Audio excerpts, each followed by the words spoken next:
د ښکلو هنرونو په ګاڼه سمبال شخص.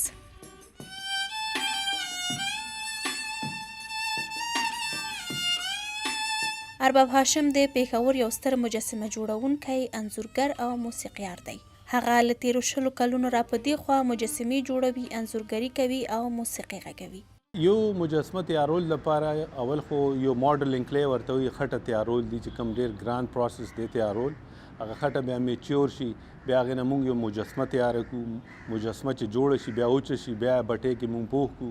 د هغې مختلف طریقو سره فایبر ګلاس کې هم کاسټینګ کیدی شي، په سلور کې هم کیدی شي، برانز کې هم کیدی شي، په خاوره کې هم پاتې کیدی شي.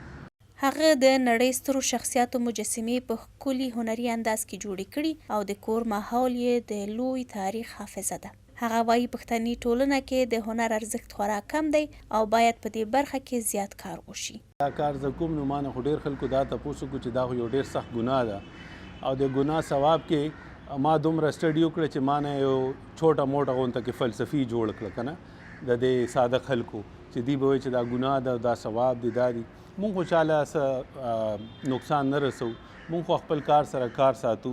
خلک یې وګوري نه د دې شي څوک عبادت کوي او دا یو بس کریټیو پروسس دی، یو تخلیقي عمل دی. خلک یې کوي او خلک ترې نه صرف خوند اخلي.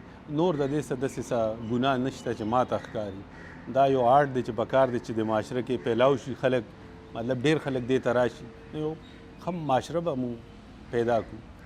ارباب هاشم نه یوازې ښکلې مجسمې جوړوي بلکې د وایلون د خوږو نغمو ترجمان هم دی.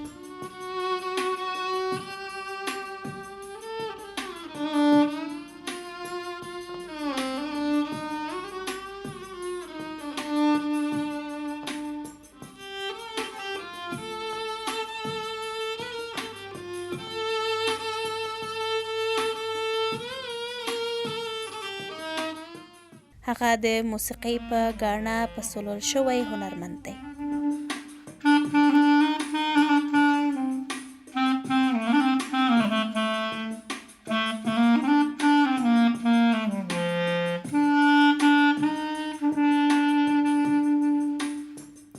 ارباب هاشم د انځورګرۍ او مجسمه جوړونې په برخه کې ډیر زده کوونکي هم روزلي. د هغه په وینا که حکومت هنر ته وده ورنه کړي نو لرې نه ده چې په دې خاوره هنر ورک شي. له کمرمین محمد خالد سره نجیبه سباون، وحدت نیوز، پېښور.